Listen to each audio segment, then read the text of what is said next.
Hello dear audience, we're continuing the coverage of the Super Tournament in Linares. Today we'll take a look at one of the games from round 13, Carlsen versus Radjabov, and then I'll quickly go over the results of other games. Yesterday, after the loss of the leader, Russian Alexander Grishuk, the battle for first place in the tournament really sharpened. Chasing after him are already two players, Vasily Ivanchuk and Norwegian Magnus Carlsen. Carlsen's opponent today is Radjabov, always ready for principal battles at the board. The expectation of an interesting game was justified. In the Rosal variation of the Sicilian defense, which we see here,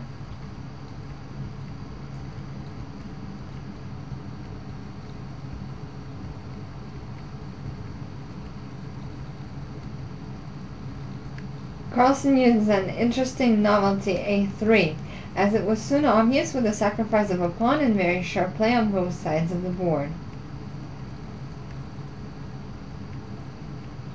And Timur accepted the challenge and went on to risk, while the Azerbaijani grandmaster was on top of his game, but soon misses the opportunity to go through with a counter-attack. Here, it was played knight h8, but there was another thematic blow, f5. And for example, h takes g6, rook takes d3, rook takes d3, and f takes e4. But knight h8 was played. Carlsen moves on to sacrifice of the second pawn, and Timur again accepts. A debatable decision, but the bet is on maximum complication of the game. Here, this effective ending could be a small illustration to the huge ocean of variations hidden in the position. Instead of e takes f5, d takes e6, f takes e4, knight g5, h6, bishop takes e4, rook takes e3, and bishop h7 mate. But e takes f5,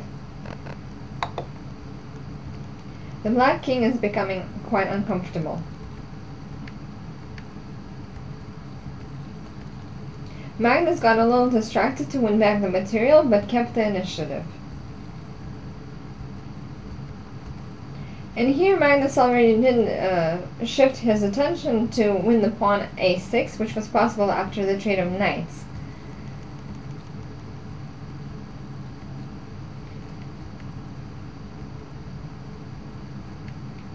The sharp battle continues on St. Knot.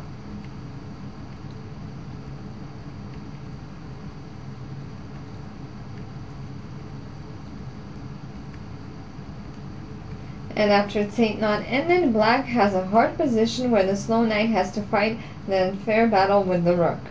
Of course, black has practical chances with three passed pawns and the knight, who can become very sly. But no one, not even Carlsen, who easily went to this position, doubted that the realization of the advantage would lead to serious problems. Carlsen confidently leads the game to a win. And here g6. Another variation that was very interesting was b2 instead, with mate in just a couple of moves.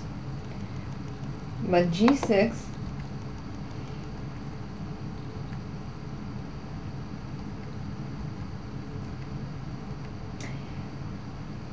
but at a step away from a goal, Carlsen falls through. King f3. Winning was instead king f1. But king f3, and here's the spice of black's save. King e3, b2, rook b4, knight c3. Or just rook b4,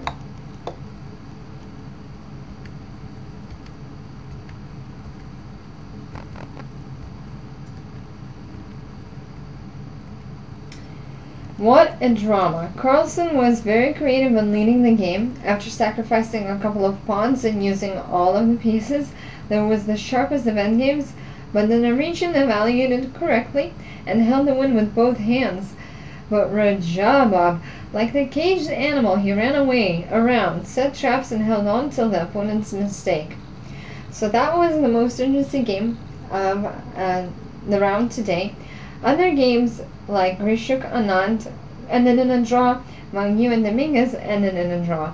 Ivanchuk actually took the lead and won against Aranyan. So the battle for first place is going full on. And Grishuk and Ivanchuk both have 7.5 points. Carlsen has 7 points. Anand has 6.5 points. Aranyan, Wang Yu, and Radjabov have 6 points each. Dominguez has 5.5 points. There's only one round remaining in the Super Tournament. Thank you very much for your attention. Best of everything. Love chess. We'll see you soon.